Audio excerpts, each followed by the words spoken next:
Gentlemen, thank you very much for our side event, which is all about the Global Carbon Budget 2016. Once again, we find ourselves here in COP reporting upon, this is the 11th year we've done it, reporting on where global carbon emissions are this year. You hopefully have picked up some of this story in the media already. We launched it today, we had a press conference today, and now is our side event where we can get into the detail and really discuss what it is that we've got with the global carbon budget, not just that one point on the graph, but all the data that goes behind it as well.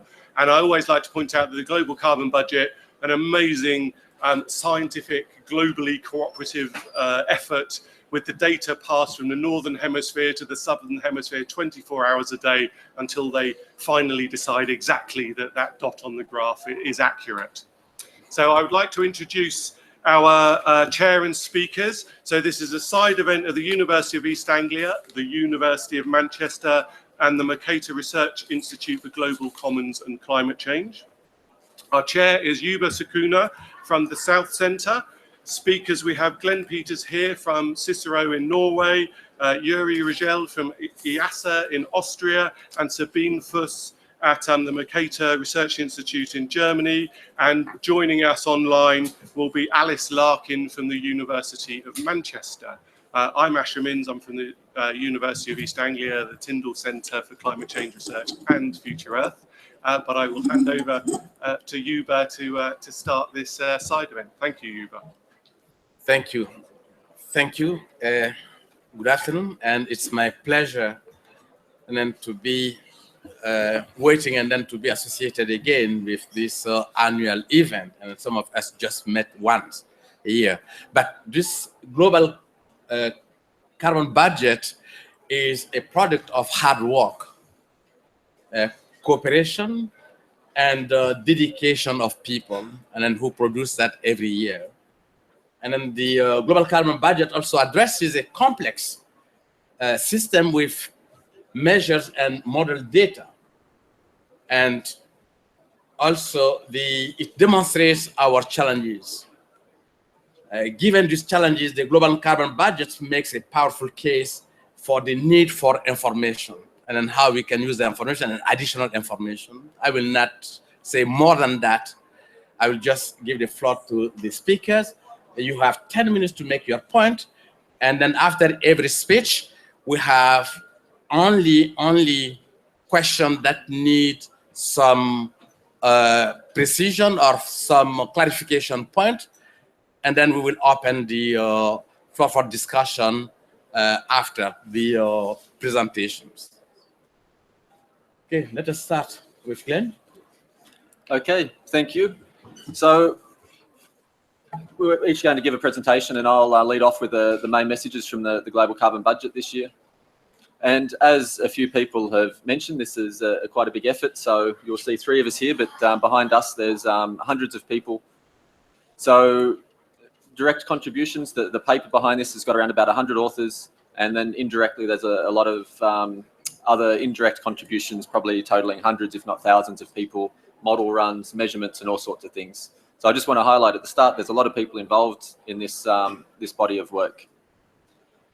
So what is the global carbon budget? There's actually a few different types of budgets which are discussed these days, but the global carbon budget generally talks about the sources of carbon into the atmosphere and the sinks of carbon. So what's the balance of the sources and sinks? So we put fossil fuels, industry emissions, and land use change emissions into the atmosphere, and they go somewhere. The mass is not lost. Some of the carbon goes into the ocean sink. Some of the carbon is taken up in the land biosphere, and around about half of it remains in the atmosphere. So the land sink and the ocean sink do a very important role in, if you like, moderating, absorbing a part of the CO2 that we put into the atmosphere. It's a little bit uncertain, some of the processes that are going on in the carbon cycle, and that's one of the reasons we do this sort of carbon budgeting. And also we want to understand how the carbon budget, the land sink, ocean sink may change in the future due to climate change, changes in temperatures, changes in precipitation, and so on.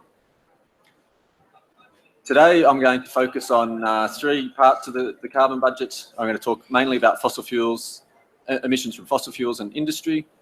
a little bit about emissions from land use change, and a little bit about the atmospheric concentration.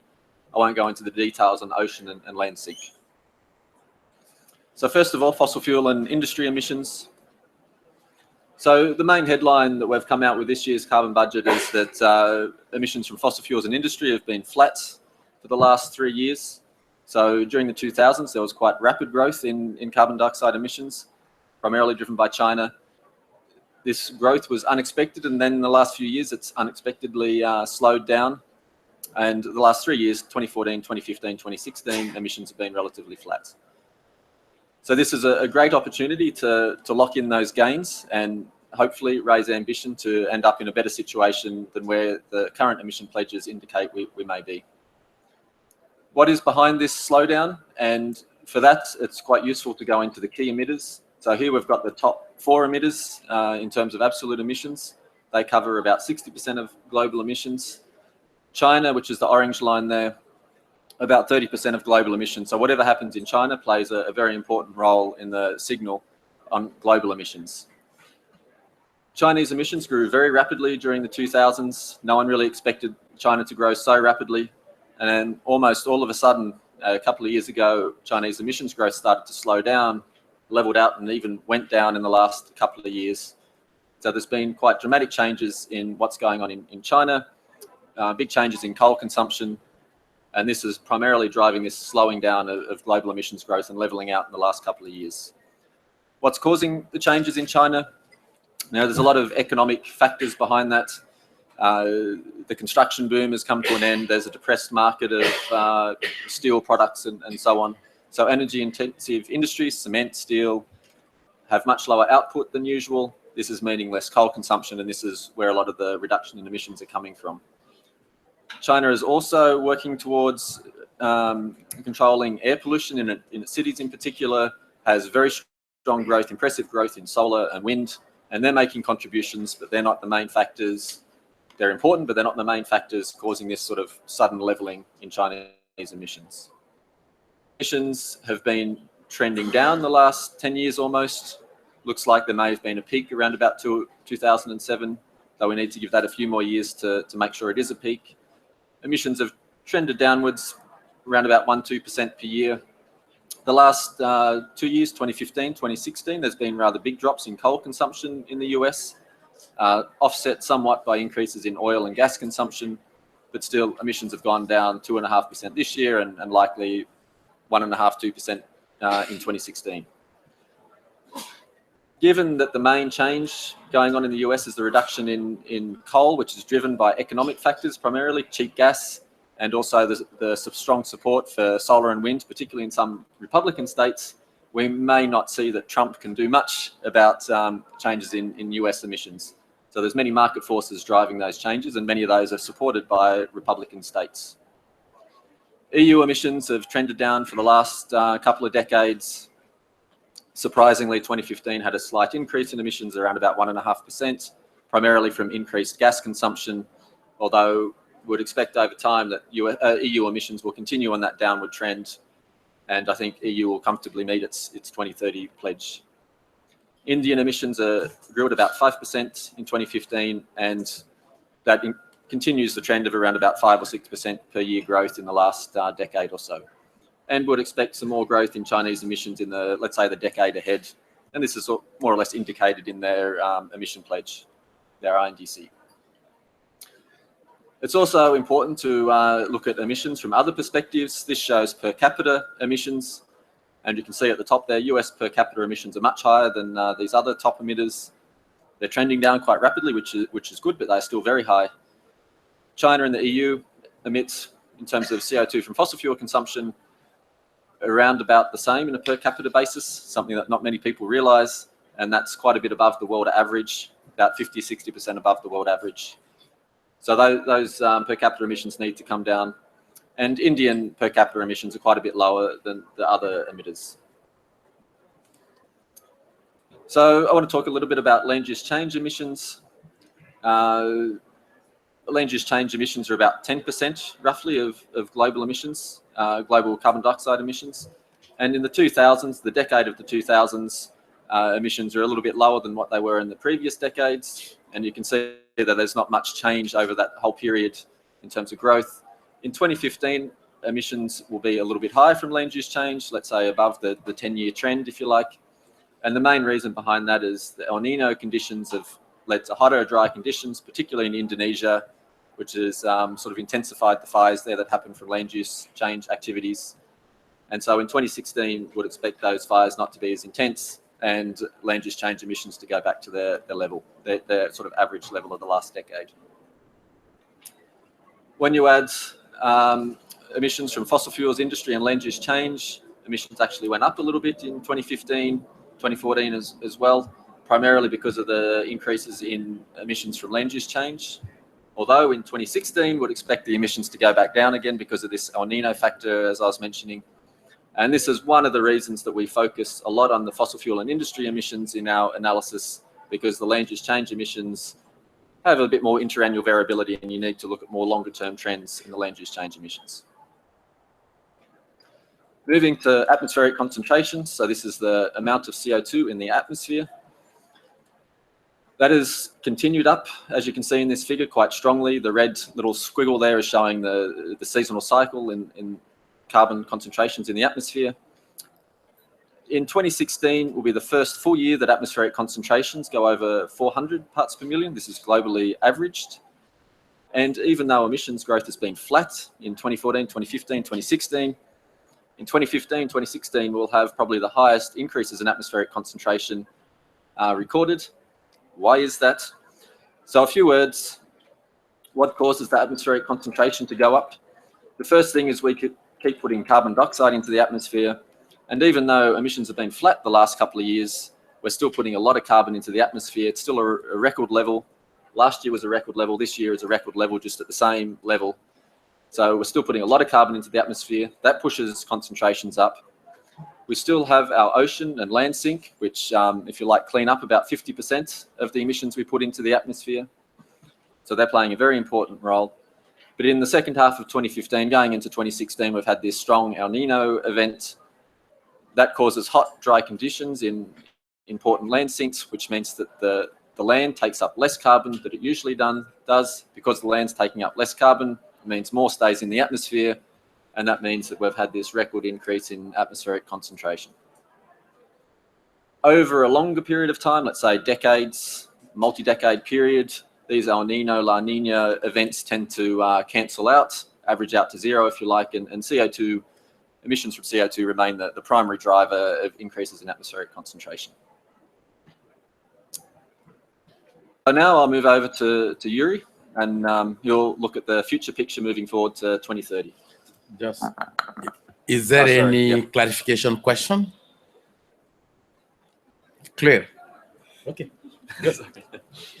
Okay, thank you very much, Glen. And so where Glen very much presented kind of what the Global Carbon Project is very much associated with, is taking stock of the state of the carbon cycle and of emissions. Now we want to look a bit forward and look a bit into the future. And unfortunately, we don't have observations of the future. So I'm going to present a bit the work that the community is doing in this respect to kind of understand better the uncertainties of the future and understand where we're going. And here, very recently, actually, this year, a framework has become operational that kind of allows the systematic exploration of different adaptation and mitigation challenges in the future. This is called, the framework is called the so-called Shared Socioeconomic Pathways, or SSPs, if abbreviated. And you can see here in this diagram here on the left-hand side, you can see that 5 different futures were developed, or 5 different narratives were developed, and they basically span the domain across 2 axes. One that varies socioeconomic challenges to adaptation, and another one that varies socioeconomic challenges to mitigations. And for example, if I can take pull out a few of them, if you look at the lower left bottom, you see the SSP1 world, which is a sustainable green growth world, where society puts a lot of emphasis on inclusiveness, on it worries about environmental issues. And then if you look at the opposite end, so the top right corner, there you have SSP3, which is called regional rivalry or a rocky road. That's a world where regions are more isolated. The general globalization trend is stopped. There is also a very diverse regional and both very diverse development, both within regions and between regions.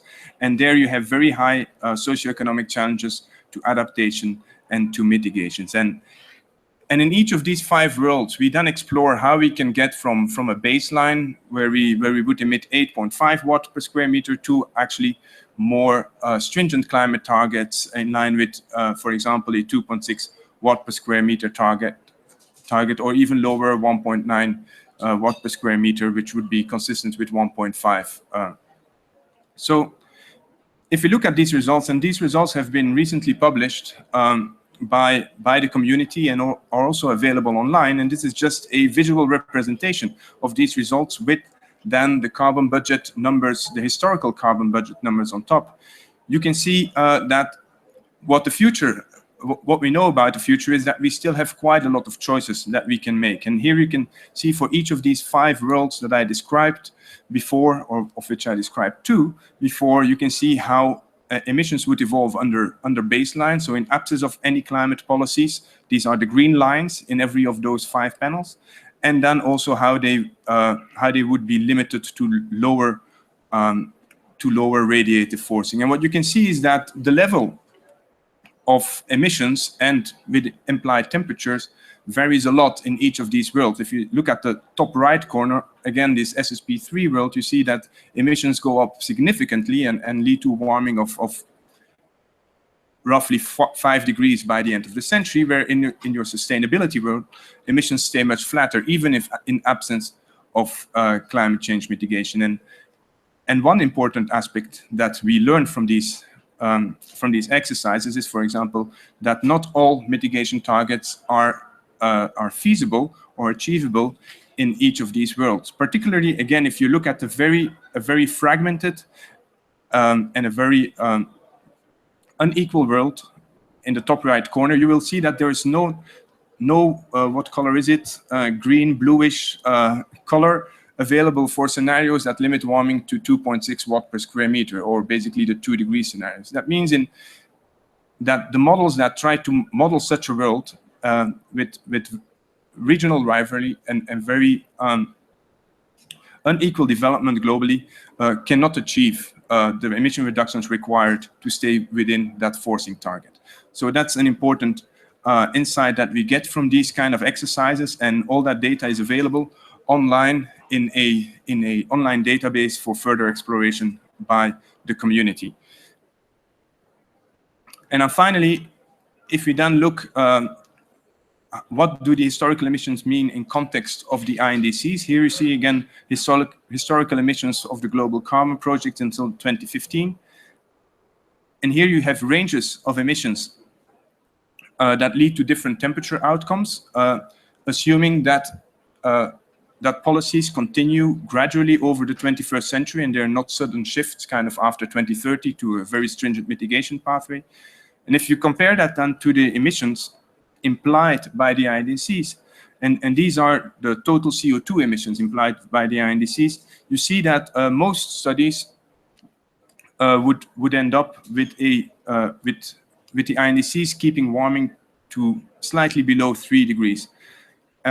Another insight that we have is that actually current emissions are already basically in the range of CO2 emissions implied by the INDCs in 2030, in 2025 and 2030. So either they can still increase slightly, but then will then have to reduce, or they will have to be kept flat until 2025 and 2030 to actually meet the INDCs. Okay, here again, is there any clarification question? Okay. So. Okay, so then I'll take it from there. And what we've just seen very clearly in what we've just seen very clearly in Yuri's presentation was that the pledges that have been made in Paris might actually be helpful in avoiding the worst of climate change, but they're not sufficient to put us on one of those more ambitious pathways that would be consistent with keeping warming below 2 degrees, or even more ambitious. So in order to see such targets materialize, we would need to decarbonize much more rapidly. And this is what we see in the most recent IPCC reports, scenarios depicted here in blue that are consistent with a relatively high chance of meeting the 2-degree target, that show a much more rapid decarbonization and actually cross the zero line in the second half of the century. What you do not see in this graph is, though, that you actually start with negative emissions much earlier. So what you see here is that we, in the second half of the century, remove more CO2 from the atmosphere than we're emitting into it. But what you see in the next figure is actually that we're already creating negative emissions before the end of the century. So this is not something that we can put off for a long time, because we will have to remove some of the CO2 that we're emitting, continuing to emit into the atmosphere already much earlier, even if those negative emissions are not sufficient to fully offset the remaining positive emissions. And in this figure, you see those emissions as the light red part depicted below the zero line, already starting between 2020 and 2030. So what is actually behind this? There are different options in order to remove CO2 from the atmosphere. One that has been known for a long while is afforestation. So we enhance things. We have more trees that absorb CO2 and store it in our terrestrial sinks. One that is prevalent in the scenarios is actually low carbon bioenergy that would, in addition, capture CO2 during the energy generation process and then store it subsequently in geological formations. There are also other options, for instance, direct air capture, which directly removes CO2 from the ambient air by means of chemical reaction. There's enhanced weathering, biochar, and the debate has evolved a lot around actually the technology that has been very prevalent in the 2-degree scenarios, which is low carbon bioenergy combined with CCS.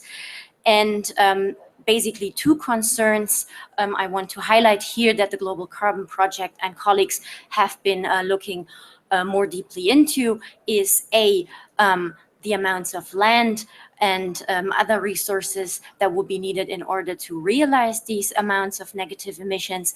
And second, also what kind of impact that could have on the carbon cycle. So in a study where we actually ask ourselves, okay, removing the average amount of the century removed in those 2-degree scenarios that I've shown you in the beginning, what would that imply in terms of the land that we need, the water that we need, and also the energy that will be required. And for bioenergy with CCS, the red color shows us that we are actually requiring a lot of land to cultivate the biomass that would be needed to produce this bioenergy. While on the other side of the spectrum, we have direct air capture, which of course, by its green color shows that it needs very little land. However, it does require a lot of energy that would also need to be produced in a carbon neutral way to begin with. So these are just two examples in order to show you that different options to withdraw CO2 from the atmosphere also come with different trade-offs and potentially different side effects. So we're thinking that what we're looking at in the future is more a portfolio of these options that helps us to maximize the amount of emissions that we can save while minimizing potential adverse side effects. The other side effect that we've looked at is the impact of negative emissions on the carbon cycle, where actually bioenergy and carbon capture and storage separately would of course not affect the size of the overall carbon cycle. However, if you continuously withdraw CO2 from the atmosphere through BECCS or through direct air capture, then in a recent study led by Chris Jones and colleagues, it can be shown that this might actually weaken sinks, and especially the terrestrial sink. And that would mean that we would actually need to decarbonize even more. So the challenge is then also becoming bigger. So these are actually things that we need to understand in order to come up with a robust climate strategy. So what we do see, however, is that we're nowhere near those rapid decarbonization pathways. What we see in the budget is that, again, we are decreasing the quota this year by putting another 40 gigatons CO2 into the atmosphere, thereby increasing our dependence on negative emissions to offset difficult to decarbonize sectors, but also steer back from a likely overshoot. I've already told you what we've been doing to look into side effects and how we think we can actually manage those in order to still maximize the amount of CO2 that we can withdraw. But the option that's definitely on the table is rapid short-term decarbonization of supply and demand.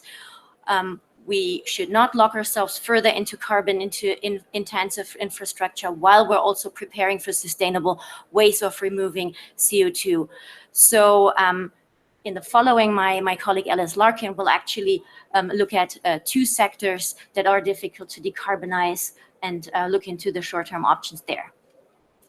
Thank you. Sabine, is there also any clarification question? Yeah, so we're going to connect to Professor Alice Larkin, who's in Manchester.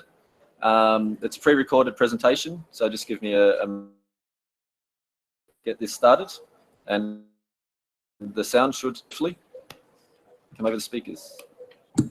Hello, my name's Alice Larkin, and I'm at the Tyndall Centre for Climate Change Research based in the University of Manchester. And I'm going to talk about what does the Paris Agreement mean for aviation and shipping.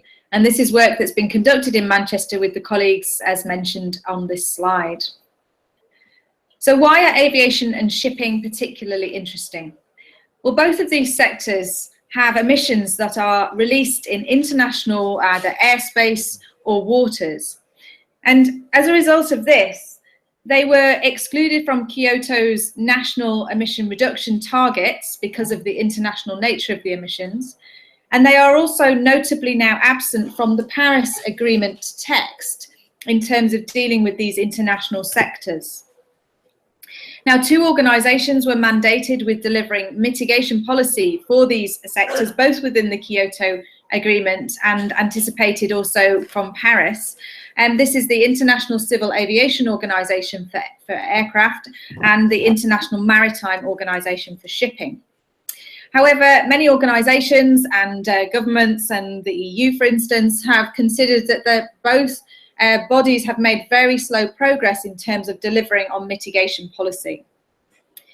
And I would also like to stress that these sectors face very different mitigation challenges.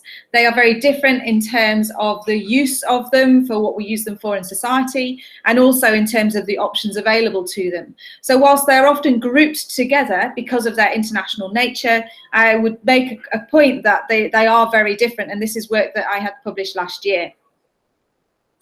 So in terms of the latest policy mitigation that is being delivered for aviation at the moment, the International Civil Aviation Organisation has recently met, and they have a midterm goal of carbon neutral growth post-2020, delivered primarily through a strong focus on market-based mechanisms and a heavy reliance on global offsetting. So it should be noted here that whilst we're trying to get to net zero emissions in the Paris Agreement post-2050, the aviation sector is only aiming for carbon neutral growth. In the longer term, there have been many discussions over the years to halve the industry's current emissions by 2050, again using global offsetting and market-based measures, as well as an ongoing efficiency drive and an alternative fuel strategy. In terms of the International Maritime Organization, there have been a couple of recent meetings discussing mitigation options for shipping. The International Chamber of Shipping in April called for an IMO determined contribution, so similar to an INDC, but for the shipping sector. Some countries were calling for shipping to define its fair share of global CO2 emissions and address mitigation in that way. And in April, they also agreed to take forward a mandatory data collection system that exists and has 3 steps. At the more recent meeting, there was a wide range of positions submitted by different member states.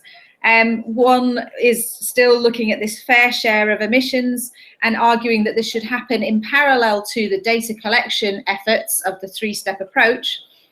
Another view would be to complete the 3-step approach first and then consider actual absolute emission mitigation measures. They have agreed a roadmap for developing an IMO strategy around mitigation, and the aim is to adopt that strategy in 2023, including implementation schedules for further measures. So in other words, nothing is going to happen in terms of emission mitigation within the shipping sector until at least 2023. And it should say that the IMO's own study has anticipated a significant rise in shipping CO2 by 2050. So if we look at how their emissions have been changing in the past and activity in the past in these 2 sectors, and this is a graph of the international aviation emissions in blue and the comparison in black. In blue, international aviation in black there. And in general, aviation emissions tend to grow slightly higher rates than global CO2 emissions. And in terms of the international share of CO2, it's at around 1.4% in 2013. If you include within that domestic aviation, because obviously the mitigation measures to tackle the technologies particularly are going to be the same, whether it's international or national domestic aviation. And we're looking at a share of about 2.3% of these global emissions. Similarly for shipping, so again, global CO2 is in the blue there and international shipping in the black. It should say that the data around the international shipping fuel CO2 emissions tends to be much more uncertain than it is for aviation. So this is data from the IEA, but there have also been other studies from the IMO. International shipping share in 2013 under one estimate was around 1.7%, another is about 2.6%. And the total shipping share, so between domestic and international, which is actually quite difficult to separate, is closer to 2.2% using IEA statistics. The IMO's figure is actually closer to 3.1%. So combined, if you just track the index of aviation and shipping emissions compared with global CO2, out to about 2008, aviation and shipping were growing a little bit faster than global CO2 emissions, both hit by the economic downturn and relatively flat in the last few years. And the share of global emissions is looking at around 4.5% for both aviation and shipping combined. That's similar to one of the top 5 emitters, so such as Japan and Russia. So what about the future in terms of the technologies and options available to shipping and aviation? Well, one of the things we wanted to do was not just consider what those options are, but consider how much mitigation would be required if aviation and shipping were to take a fair share of the global CO2 budget associated with the Paris Agreement. Now, obviously, there's a range of different budgets that you can choose that are commensurate with 1.5 and 2 degrees. So I'm just going to use a typical range for a reasonable chance of avoiding the 2-degree target, between 650 and 1,100 gigatons, just to illustrate the kind of carbon intensity changes that we're talking about. And obviously, for 1.5 degrees, it might be talking more stringent. And we can explore the implications for international aviation and shipping emissions. So if these sectors maintain a proportional share of the budget, this is a kind of analysis that we also previously published around shipping in 2012, we can say, well, what does this mean for the CO2 budgets for aviation and shipping, and what does it mean for their intensity change? Taking that budget range and then assuming a 2.2–2.3% share for each aviation and shipping, then we're looking at between 14 and 25 gigatons of CO2 available for aviation and for shipping, according to the types of budgets that I've just described. Now then what we need to do is we need to combine that limited budget with the demand projections for these sectors, because these sectors are anticipated to grow in terms of passenger kilometres and tonne kilometres. Now typically in aviation, the assumptions are that it will continue to grow at around 4 to 6% per year out to 2030, and for shipping 4 to 5%. Now these are industry type forecasts. It may well be the case that the growth is somewhat lower than that, but this is just for illustration. And if you have that kind of level of growth coupled with the limited budget, then what we're talking about is a 6 to 9% per year CO2 intensity required, so per tonne kilometre or per passenger kilometre, in order to maintain just the fair share of CO2 emissions. And so very significant mitigation required of these two sectors that have not been mitigating their emissions to date. In terms of near-term mitigation options, one of the problems is that they are limited by long lifetimes of both the aircrafts and the ships. So they last for a very long time. Also, the associated infrastructure lasts for a long time and limits the amount of change that you can have in terms of fleet change and so on. Typically, we've seen CO2 intensity improvements of 1 to 2% per year. The aviation sector in particular is incredibly efficient. And so then you would have to push that much, much harder if you're going to deliver on a fair share of emissions from aviation and shipping of this global Paris Agreement budget. There are options such as slow steaming for ships and also retrofit. So there are actually a lot more options for mitigating emissions from shipping. So if you slow the ships down considerably, then they reduce their fuel burn by the cubed law. And so therefore you could save a lot of CO2 in that regard. Aviation has very few options other than dropping biofuel, and there are lots of issues around the technology and also the sustainability of biofuel, which mean that it's not a near-term option. There are also discussions around electric hybrid aircraft, but that's unlikely to be ready before 2030, and we're not talking about the electricity there for propulsion. So limited mitigation options, which makes you turn to demand management, which is key to both of these sectors. So in terms of aviation, because there aren't near-term technologies, a moratorium on airport expansion, particularly in wealthy nations, is necessary in order to maintain emissions within something that's more in keeping with the Paris Agreement. We could also obviously use alternative methods such as I'm using now. And in shipping, what's interesting is that the decarbonisation of the entire system is going to mean less transportation of fossil fuel, particularly oil for transport, for instance, and coal, depending on carbon capture and storage. And if this is taken into account, then we might actually see a very significant drop in the demand for shipping. Obviously, also depends on what happens with the biofuel industry. But the scale of change really just doesn't stack up under the 1.5 and 2 degree budgets in terms of the technologies that we're talking about, and also in terms of the policies that are currently in place. And so we really need to look at these other options. Quickly, what if combined aviation and shipping CO2 grows at 2% per year until 2030, then reaches a peak, reduces strongly to a maximum of 6% reduction per year? A very optimistic scenario in terms of aviation and shipping emissions, then you would have a release of about 70 gigatons of CO2 by these two sectors alone. It's a lot of CO2 that we would need to find from somewhere else in order to maintain ourselves within the Paris Agreement. And so we're anticipating that the share of CO2 is likely to rise significantly. But the question is it too much for us to actually be able to deal with? And I would argue that is the case. So to conclude, the CO2 intensity changes for 1.5 degrees and even arguably a good chance of 2 degrees, I would say, are unrealisable for these two sectors, and certainly not on the table at the moment in terms of policy. Demand management is needed even for 2 degrees. Global offsetting is going to be insufficient given the scale of growth, so we need to go much further than the current policy measures that are in place. The absence of near-term mitigation options will lead to aviation increasing its global CO2 share, almost certainly, and the same goes for shipping, although there are some options on the table that could be put in place. Much more potential, as I say, for mitigation in shipping, but not sufficient for a 1.5 degree budget. Thank you. Okay, thank you, Alice. Okay, Jory, Sabine, and Alice. And we had 4 sequences of presentation, one focusing on the global budget, the second one on the pathway, emission pathway to 2030, and then with 2 specific aspects. One, on the negative emission issue, and one on the aviation and shipping in the context of Paris Agreement.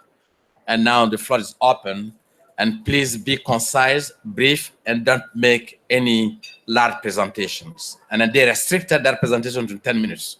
And then we have a bit less than 1 hour, and then let us better use the less than 1 hour. They are ready to take any question. I will take 3 questions, and then they will react, and then I will take 3 other questions. I have 1, 2, and 3. The microphone? Do we have the microphone somewhere? Or I think that you can speak louder, and then because there is no translation or need for translation.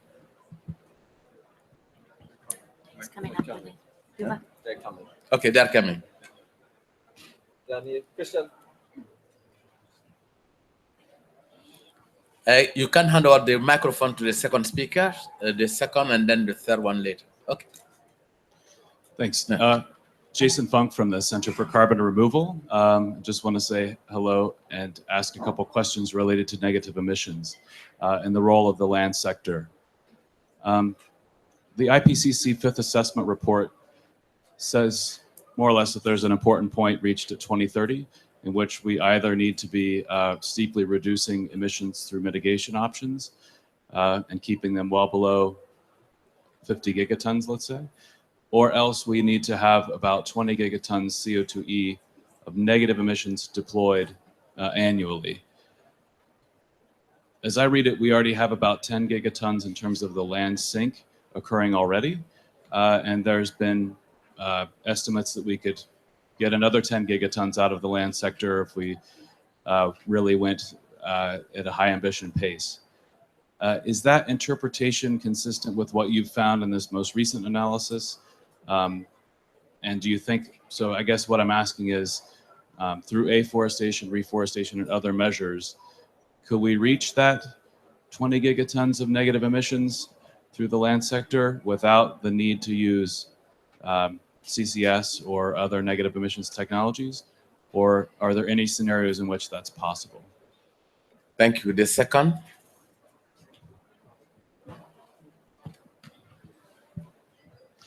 Thank you. Oras Tynkkynen from the Finnish Innovation Fund, Sitra. If for any reason, political, economical, technological, CCS in general or BECCS in particular are excluded from the portfolio of options, A, is it still possible to remain well below 2 degrees or 1.5? And B, what are the other options that might be there after these 2 options have been excluded? And the third one. Thank you. Joe Christian Rottering from the Norwegian University of Science and Technology. Has anyone so far made an overview of what states plan to do in order to achieve their negative emissions so far in there, as has been stated in the INDCs or elsewhere? So we have 3 questions. It looked like Sabine. Yes, I guess Sabine, Yuri, and myself can take them. Let us start with Sabine, and then the Okay, other I'll have a go, and Glen and Yuri can chime in. So first is Jason's. So the question is whether we see scenarios where we can do it simply just with afforestation, reforestation, and currently we do not have scenarios where it's done completely with that. What we saw when we calculated it sort of backwards in that study I've shown you by Smith et al. We can actually achieve the same amount that's withdrawn of CO2 that's withdrawn through BECCS in those scenarios with afforestation, but it leaves an even higher land footprint. So it definitely also comes at a cost. So then the question whether if we include BECCS and other options, whether we can still make it for 2 degrees or even 1.5 degrees. There are actually scenarios in the fifth assessment report in the database that do include, well, that do limit the use of biomass and that do exclude the use of CCS. So that comes sort of like close to mimicking scenarios without BECCS, and that also then don't have any afforestation. And actually, the good news is not all of them become infeasible, and there are actually some pathways that still manage to reach 2 degrees, the 2-degree target, without them. But they require massive, rapid decarbonization in the short run. And with 1.5 degrees, it's getting ever more tight. We have less scenarios there, but what we're seeing there is that we're headed for an overshoot that we have to offset with negative emissions at some point. And actually, Yuri will probably want to follow up on that before I go to the. Yeah, I can maybe just follow up a bit on the first question, where 2030 was presented as a turning point. It's indeed that number, and so those numbers were accurate from the IPCC. On the other hand, I think one should see it much more in a continuous way, where we don't know at this point what the precise scale of either of these mitigation options in the long term will be. But what we know from the literature is that there are hedging strategies towards reducing the reliance on these negative emissions in the long term. And these hedging strategies imply very stringent near-term emission reductions. And just as Sabine also already highlighted in her presentation, a kind of precautionary strategy would be to both pursue stringent emission reductions in the near term, while also exploring the feasibility and the sustainability of these other negative emissions technologies. If they turn out not to scale as we currently predict, then we at least avoided our reliance on their massive deployment. Glen? Yes, so just a couple of things. I'll start with a sort of NTNU. I forgot your name. The question, which is a good one, what's in the INDCs, the nationally determined contributions about these technologies, and not much is the short answer. So I don't know, there's 170, 80 or so NDCs, and I think 6 or 7 or so mention carbon capture and storage, which is not many. And that's quite inconsistent with what you would find in, let's say, a scenario assessed by the IPCC, where we need very large scale, or they suggest very large scale carbon capture and storage. The BECCS Bioenergy with CCS needs the CCS component. But a lot of the INDCs mention, have a lot of focus on solar and wind, which is good and important, but we're probably going to need a lot more than that. So this is a very good point. Just sort of coming back to the question from the guy from Citra, if we don't have negative emission technologies, then we need to go to zero emissions, which means basically no fossil fuel industry at all. And we're talking about in the period of decades. And so it's a bit hard to realize futures that are consistent with, say, 2 degrees where we don't have some sort of negative emissions technologies. And coming back to the sort of actually the first question, I think it's important, and as Sabine showed in her presentations, there's different technologies, and we should more think about this in terms of a portfolio. If we can get a few gigatons from each of the technologies, then we're in a much safer position than if we put all our cookies in one basket.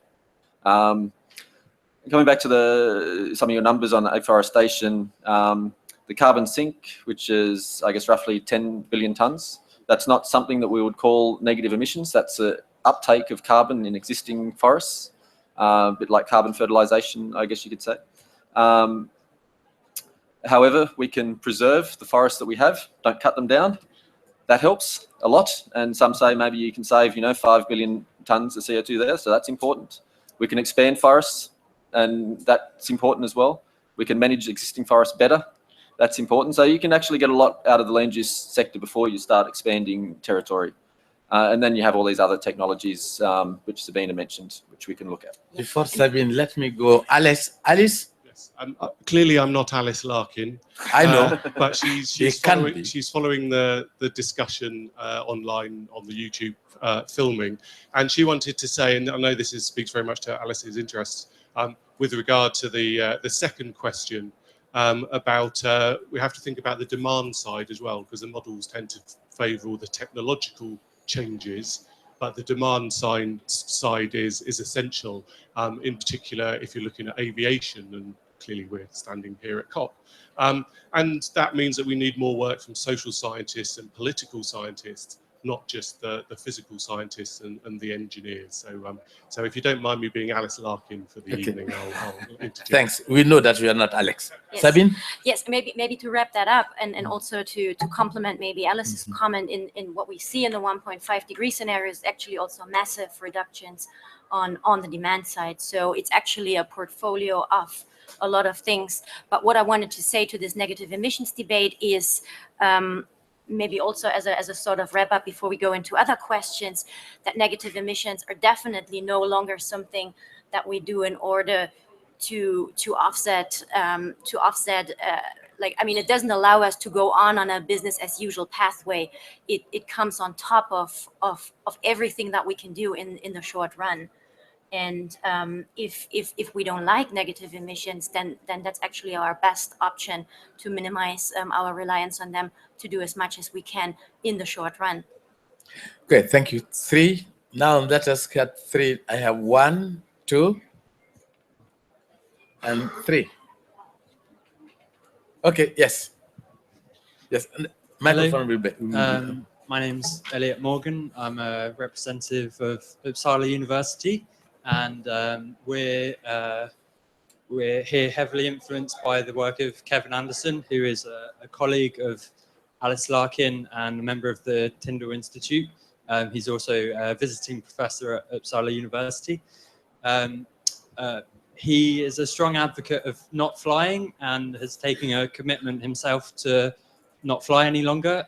Because of that, part of our delegation decided to drive down to Morocco from Sweden rather than fly. I would just like to ask the panel what their thoughts on aviation not being included in the Paris Agreement, and what are things that people can do to encourage behavioural change and to mitigate against the demand of things like the aviation industry.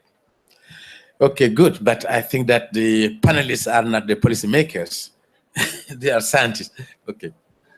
Thank you for a very interesting panel. My name's Una Fitzgerald, and I'm from the Center for International Governance Innovation. We were following the ICAO developments, and I'm very interested in the comments of Alison about lowering the demand side. I'm wondering, with the data you folks have produced here today, is there any way you can use that to help individuals lower their footprints? Because it does seem that would be the most effective way to sort of mobilize and reduce levels, such as in terms of use of airlines and generally using carbon. Thank you. Here, yeah. Thank you, Paul Allen, Zero Carbon Britain Project. You gave us 6 examples of net negative technologies. I wonder if you could just go back through them and give us a 1 to 10 on how technically proven they are and an estimate of costs per ton. Okay, so who will take? We have the 3. Yeah, maybe I hit off first.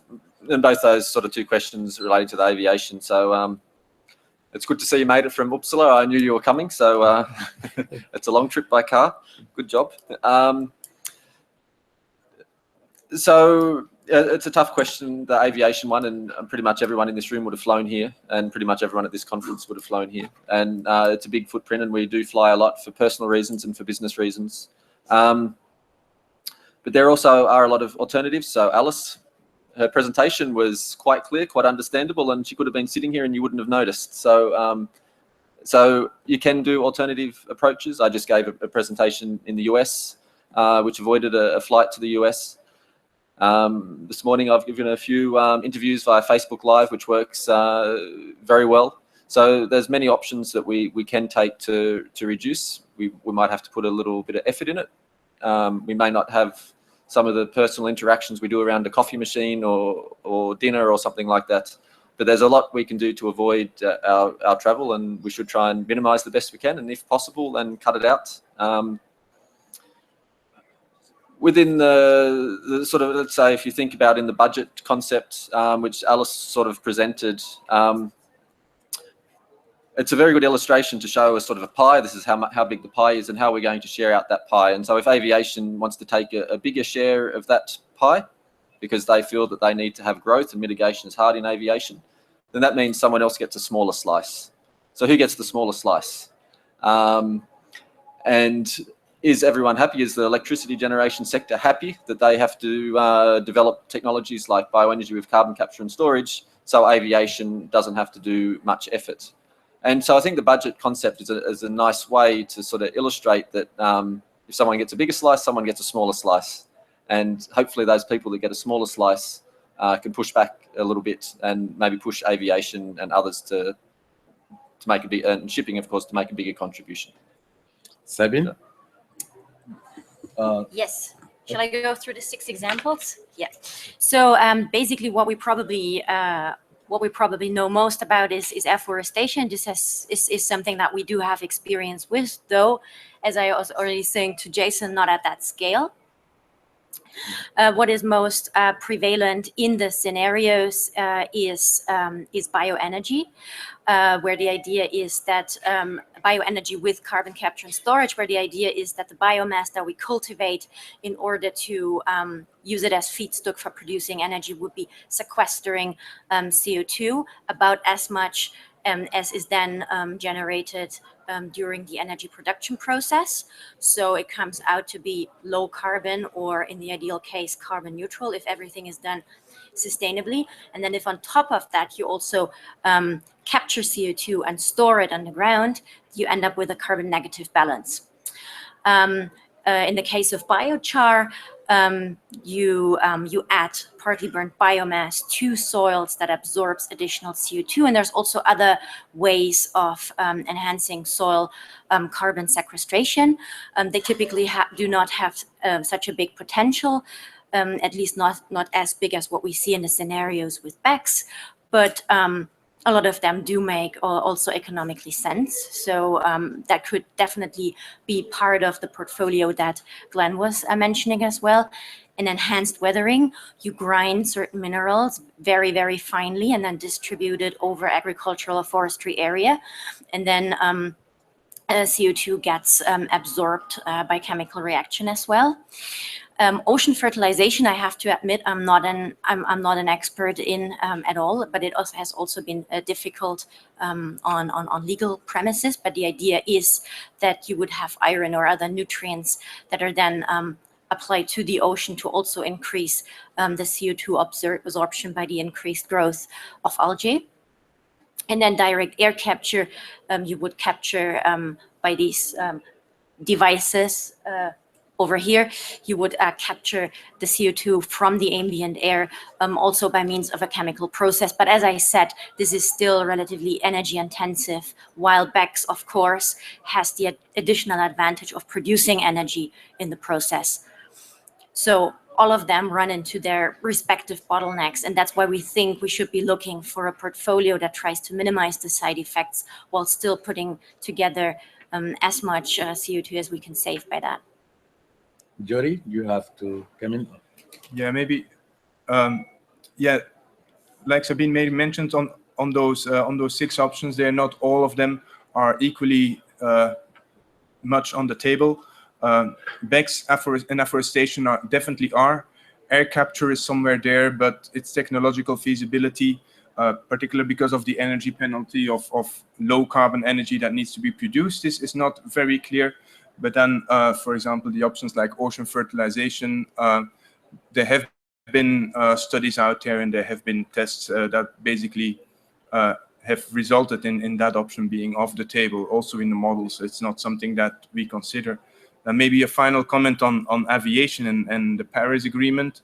I'm not a legal expert in the sense that to know whether it would have been helpful or not to have it under the Paris Agreement. But what I think is most worrying is that the plan of the aviation sector still seems to be blind for the geophysical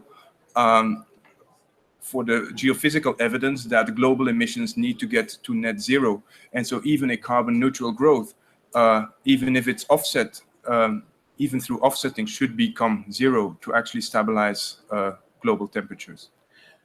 Alice? And as I continue to channel Alice, she says that I think we need more examples to those of us in positions of influence and leadership, so a little bit like Glen was saying, to show that it is possible to do things in a different way and that we need to push the technology to enable it.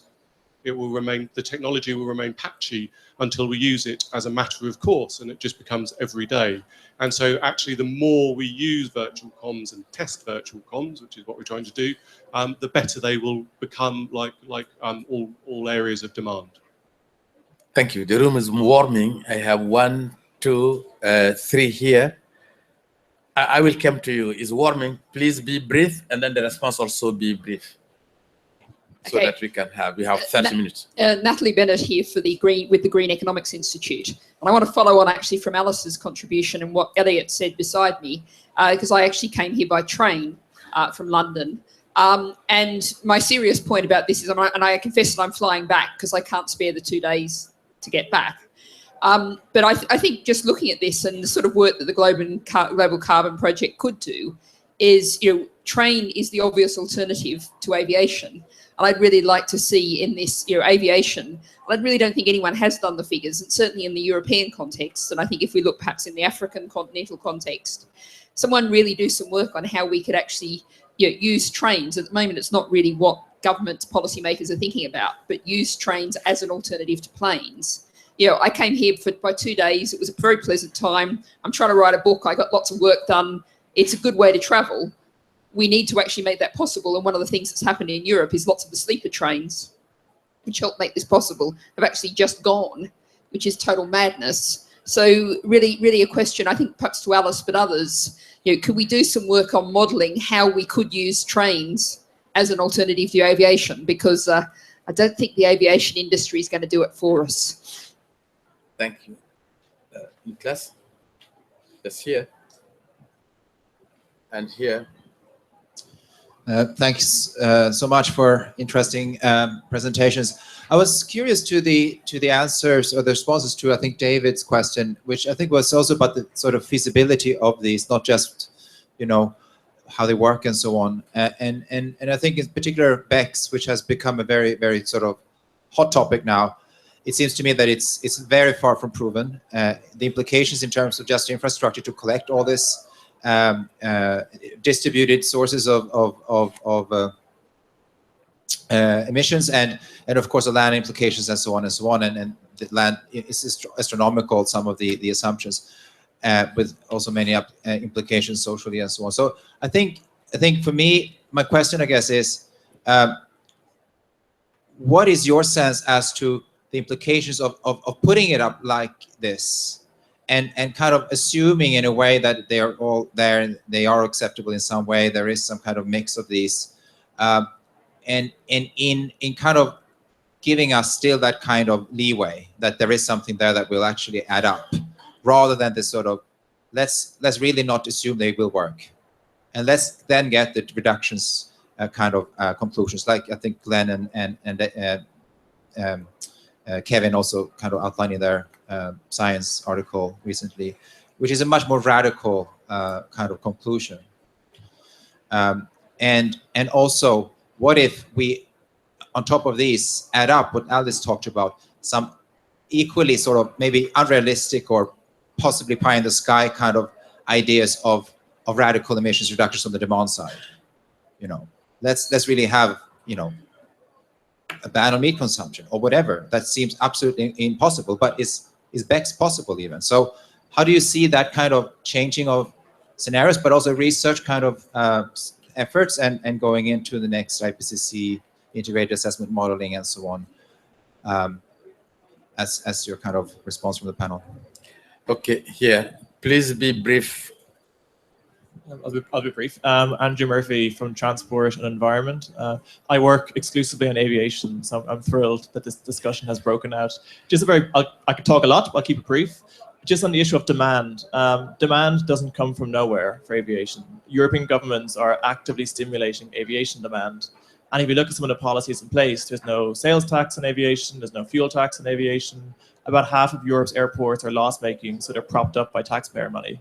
And there's a disconnect in European policy. So the European Investment Bank is here this week talking about climate finance. But back in Brussels, the European Investment Bank is actively supporting airport expansion in Europe, which, as Alice says, goes completely against climate targets.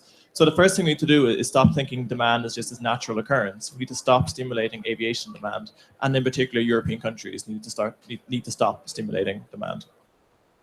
Okay. Any quick reaction, and then we move on. Yes, I was going to react to a couple of things and try and keep it quick.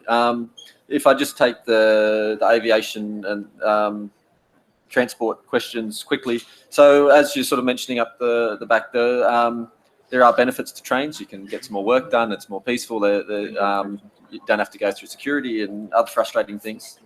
But I also want to point out that aviation is very important. Shipping is very important. But don't forget about cars. They're much bigger contribution. But also many of the same arguments apply in terms of behaviour. So, for example, Oslo is, for those of you who don't know, has quite radical plans to reduce emissions by 50% in 4 years, basically 100% by 2030. And so pretty much there will have to be zero carbon from the transport sector, private transportation in a decade. And I think people will see the benefits of this. We already have a lot of electric cars in Oslo. We have expanding bike lanes in Oslo, and it's fantastic to walk down the street without cars, with bikes, with people, everyone happy. Kids aren't going to get run over on the way to daycare. And with time, people will see the benefits of not sitting in their car in a traffic jam, breathing in fumes for hours. So there are other ways that we can do things. And so I think we should shine a light on those and encourage them. The question on the negative emissions and BECCS. Now, as we've all mentioned, there's a lot of risks with BECCS. We don't know what the scale is. And with the scenarios assessed in the 5th assessment reports, it was a fantastic job. It was a lot of scenarios, big contribution. But a lot of the scenarios looked at things like what happens if we have BECCS, no limits, or if we don't have BECCS or CCS and so on. And through the next generation of scenarios, and I'm sure we'll see much more of this, is looking at what happens if we have no negative emissions, low negative emissions, medium negative emissions. And I think we'll be able to explore many different pathways and many different options. Likewise, with higher levels of renewables, with higher levels of storage and so on. So hopefully there'll be a much more broad analysis in the next process of scenarios. At least I'm hoping that will happen. And as we were writing this commentary that you mentioned, in a sense, sort of you want to act like you don't have BECCS or negative emissions for the risk that you might not have them at scale. And ultimately, you're going to need some of them. You're going to have some methane emissions in agriculture, for example. Some developing countries will still maybe have some fossil fuel emissions. So we're probably going to need them, probably can't avoid it, but we shouldn't depend on large scale things that we can't deliver. So. Any other quick reaction? Yes, maybe just complementing quickly what Glen said about that question concerning BECCS and the feasibility of BECCS. So even though I agree what was said about the scale and the risks and the side effects, and that's something that we actually actively look into and try to sort of work out also in a quantitative way, I do think we do know quite a bit about bioenergy. We also know quite a bit about CCS, and so I think it's not a wonder that these two are observed as one of the main options that are on the table right now. What I do agree with is that if we look at the large infrastructure that we would need to see ramped up, that we're absolutely behind with what we see in reality these days. So that's for granted. In terms of how it is being presented, I think probably also with respect, because you to future assessments, and you mentioned the next IPCC report, the next assessment cycle, probably also the special report on 1.5 degrees. I think if we're going from 2 degree scenarios where we actually do see some scenarios that do without negative emissions, and there we would actually need to see more rapid decarbonization, which we also do not see in reality.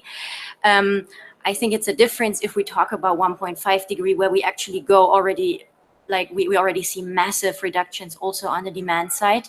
And as Glen was saying, we also need some time to decarbonize difficult to decarbonize sectors. And there we're talking also about non-CO2 emissions, methane and so on, that are associated also with the production of food for a growing population. So, I mean, these are trade-offs that we will have to look at in any case. And just excluding negative emissions does not necessarily make that any better. But maybe with respect to those scenarios, Yuri also wants to add something. Yeah, also adding to these two comments, first I want to actually defend the models a bit, in a sense that the question was posed, should we actually putting BECCS in there or not? Yes, BECCS is in those models, but the very same models have also explicitly explored futures without BECCS, as Glen indicated. And so these scenarios are out there, or these insights are out there, and they have been assessed by the IPCC AR5, and they're clearly stated in the IPCC AR5. For example, what was also alluded to in one of the first questions here is if in 2030 we're above 50 gigatons of CO2, CO2 equivalent, then these models, without these large-scale negative emissions, they don't find any solutions anymore to limit warming, and that was then at that point roughly 50% of chance of staying below 2 degrees. So I mean, these insights are there. So the take-home message is, if you want to limit your dependence on that, and for that you don't need any new research, it's reduce emissions more steeply in the near term before 2030. And thus definitely you need to ratchet up the ambition that is currently represented in the INDCs. So of course you can have more graduation in what type of scenarios you do, but that is very much something that is on the radar of this community. And then as a final thought, BECCS is very often mentioned. One of the problems with the large-scale bioenergy use, and that's definitely a concern that needs to be looked at, and that is being looked at. On the other hand, bioenergy is not just an exclusive BECCS problem. Also in scenarios that actually see warming rise to 2.5, even close to 3 degrees, you have large amounts of bioenergy assumed in the energy system. Bioenergy that on top of that would be produced in a warming world. So this is definitely an issue that needs to be looked at, but not necessarily just in isolation with BECCS. Thank you. Alice is there? Alice, speaking to Natalie Bennett's question, she agrees that there needs to be much more work around to demonstrate the carbon value of rail travel, but that would be mostly in large land masses where infrastructure would already exist for rail. So that's obviously Europe and other places. In Africa, however, putting in the rail infrastructure itself may lead to quite increased carbon emissions because of the steel and concrete construction. So the footprint needs to be better understood there. And also to better understand where it isn't appropriate to develop airport infrastructure. I have a feeling that Alice might be thinking about the UK there and Heathrow. And the political will is needed to incentivize rail travel, because it can't possibly happen with market forces on its own. And back to sort of this aspect of demand side that came up in a previous question, that just a good debate is needed on the issue, and importantly that there won't control of demand side or change in demand won't happen if there isn't enthusiasm from people, communities. I think again talking about us, that different ways might be feasible. If we don't lead by example, then it doesn't happen, and that the change needs to be top down as well as bottom up to deliver the necessary transition. Thank you. Who are those who want to ask questions? Because I need to manage my time remaining budget. 1, 2, 3, 4, 5. Let us get 5, 6. Let us get the 6 questions, and then so that they can react. Yes. 2 quick questions. I'm Heike Holmes from member of Norwegian Parliament, and thank you for very inspiring presentations. One is, if you look at these 6 different technologies, what is the business case for any of these to actually go through? Or is this yet again an example of privatizing the profits and socializing the expenses that goes with these with the technologies? And the second question, what are the big chances, what are, in your view, the chances that we have now peaked with flattening out for 3 years in the emissions? What are the biggest upside chances of us going up again, and what are the biggest, what do you say, chances for us or opportunities for us continuing down, things that we have formerly underestimated? Please be brief. There is 6 persons who want to ask question. Yeah, okay. And then you can give there. Yes. Lukas Hambele from the Wuppertal Institute. My impression is that we in these hallways have operated under the implicit assumptions that we are going to see a continuous trend of globalization, increasing trade and all that. Now with Trump and Brexit, I'm not sure whether it will continue. And actually in 2015, it was the first year where trade went down. I wanted to ask the modelers to what extent you think that this assumption is also built into your models, what you would think, what the implications would be if we don't see that continuous trend, at least for the aviation and shipping. I think there is a clear case for limited demand. Yes, please. And then here. Yes. Christian Breyer, Lappenranta University of Technology. Of course, there are many doubts that BECS is really a good idea due to all the risks we know about. A very similar, of course, option is already there on the list with air capturing, direct air capturing. Because in the very end, the gas comes also under the ground. But of course, the gas, we have then the problem with the leakage rates. And if they're only substantially higher than 0, then we have a tremendous problem. What is the idea to have more in the models, this direct air capturing than the CO2, but converting the CO2 in a form that's not any more gaseous? Of course, what nature is doing, we can do it with technical limits. We could have liquids, we could have solid materials based on carbon. Why not going one step further? Because then CCS will be a much better option because we can just bury it as we do it typically with all other wastes as well. Okay, here. Yes, welcome. Yeah, okay. Hi, Chris from Climate Tracker. So I totally respect the discussion on the ability to have Skype calls, for example, and conference meetings. But I also respect the fact that China is planning to build 66 airports over the next 5 years, that the UK and China just signed a deal to double airline transit between the two countries, and that Gatwick just celebrated its greatest ever month with 7.9% rise on October last year. So with those rises in mind, is there any modeling that shows airline travel over 2 to 3% and what impact that could have in terms of a growth? And with the 720 million hectares per year potentially with land storage, is there any kind of geographic mapping to show where that land storage could be, or any assumptions where that land storage might be? And in the back, the last one. Thank you. This is Elizabeth Holland from the University of the South Pacific. And while I congratulate everyone for taking alternative transportation to get here, that is not an option for us. So I was wondering if Alice can talk about what options there might be with regard to shipping and how that could be increased. It's not just shipping, but it could be transport by water. And if you, Glenn, could talk about the analysis that you presented last week on how much carbon budget we have left to get to 1.5 and the time we have remaining. Okay, and the last one. Thanks. Cem Gündoğan from Middle East Technical University, Turkey. You talked about the adverse implications of betting on negative emissions, but Alice also put some emphasis on the adverse implications of betting on carbon markets. I just wondered, what is your opinion, given the problems associated with the carbon offsets and environmental integrity? Okay, excellent. Now, we'll try also to wrap up at the same time. Yes, so the business case for the different negative emission technologies.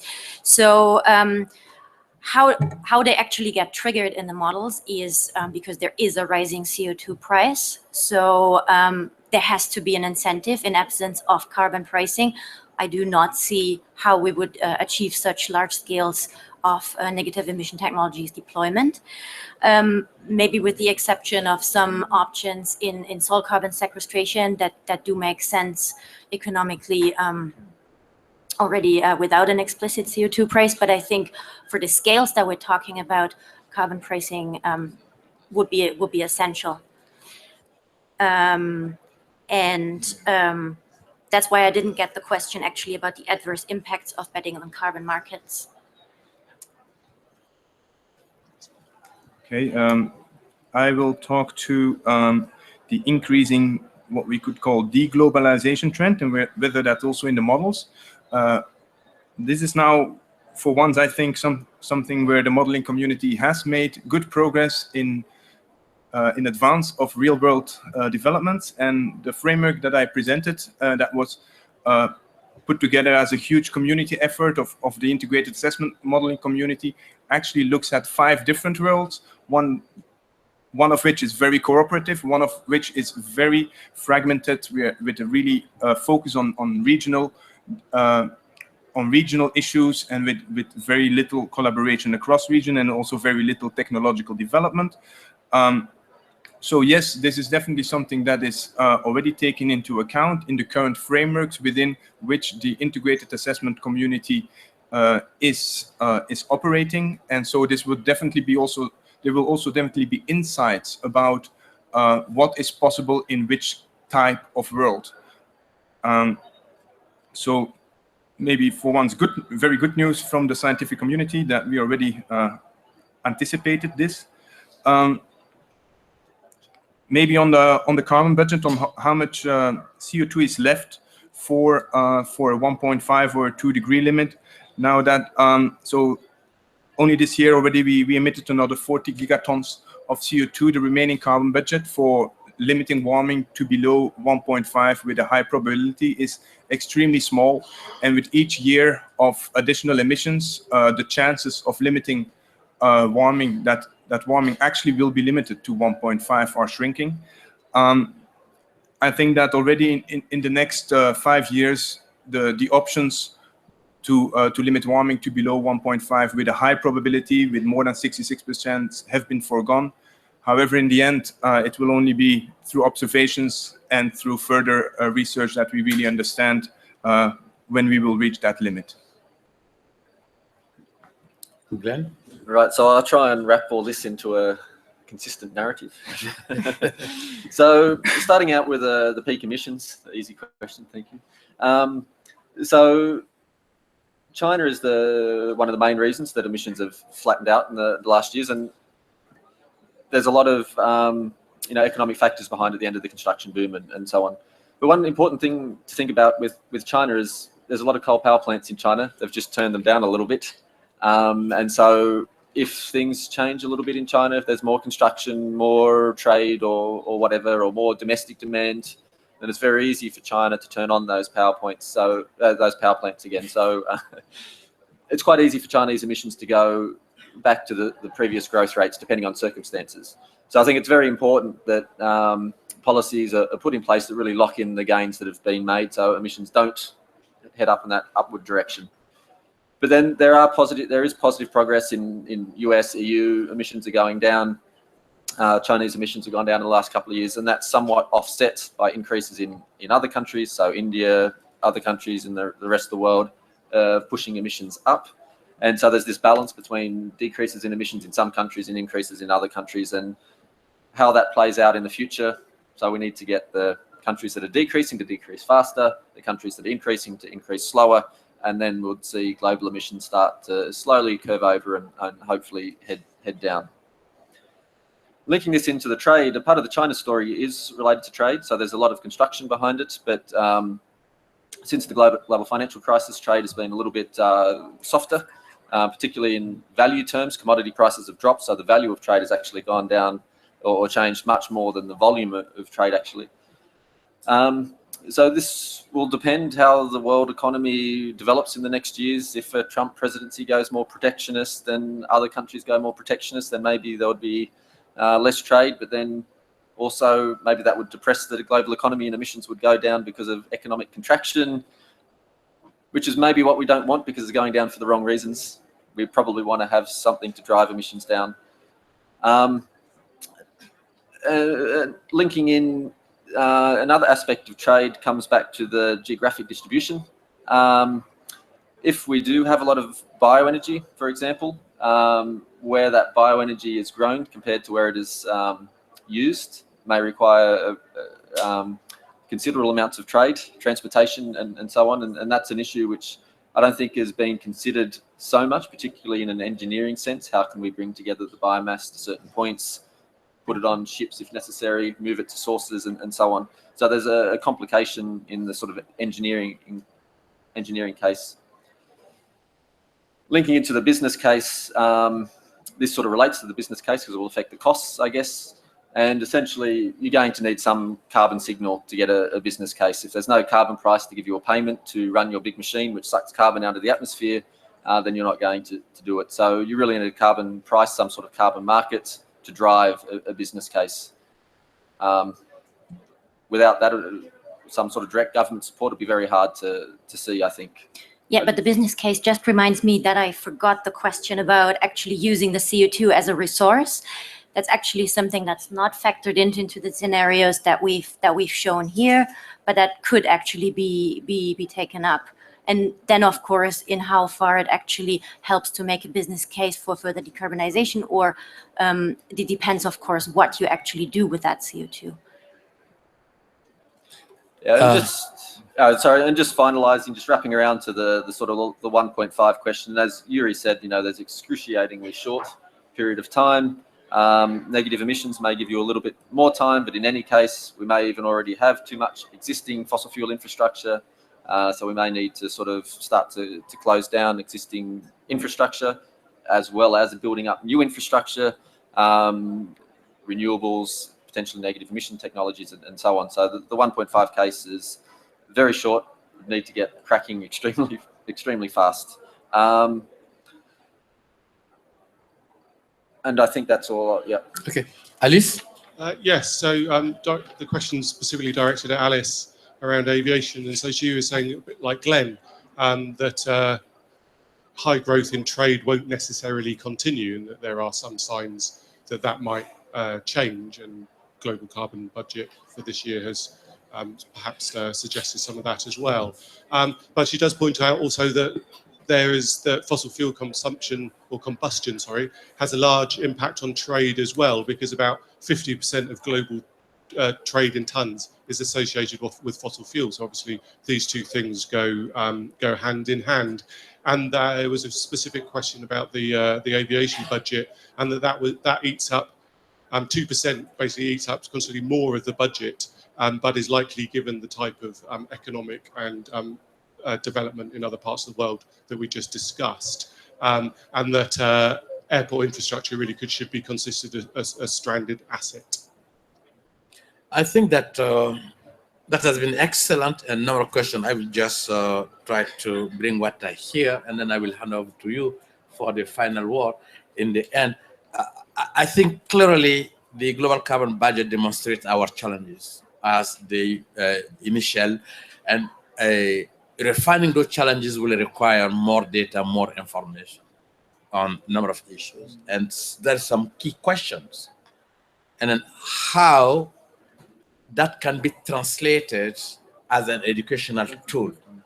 Because at the conference here, between the academic people, we have access to that information. How that information can reach out to common people so that they can change their behavior.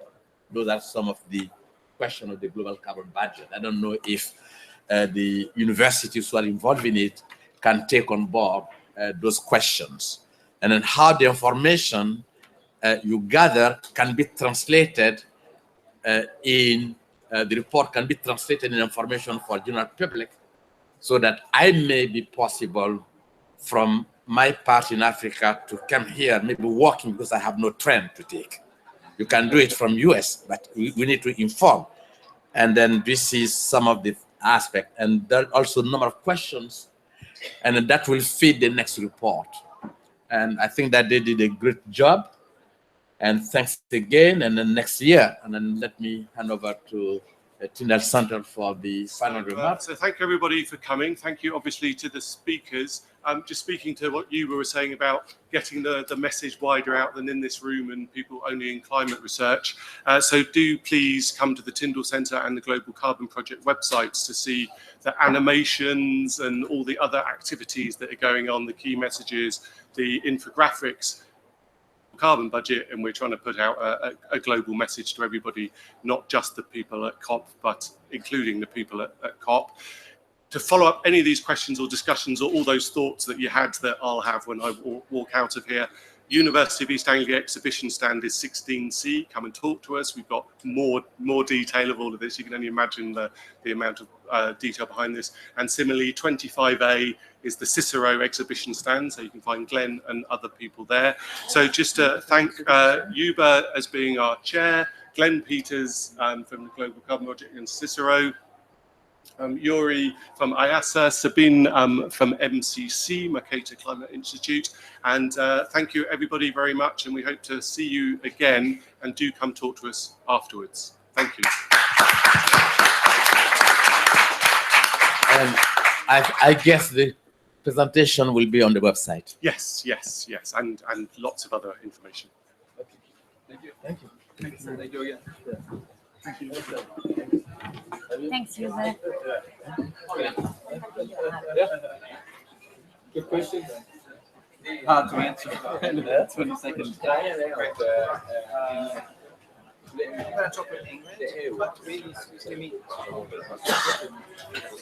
So meet up just like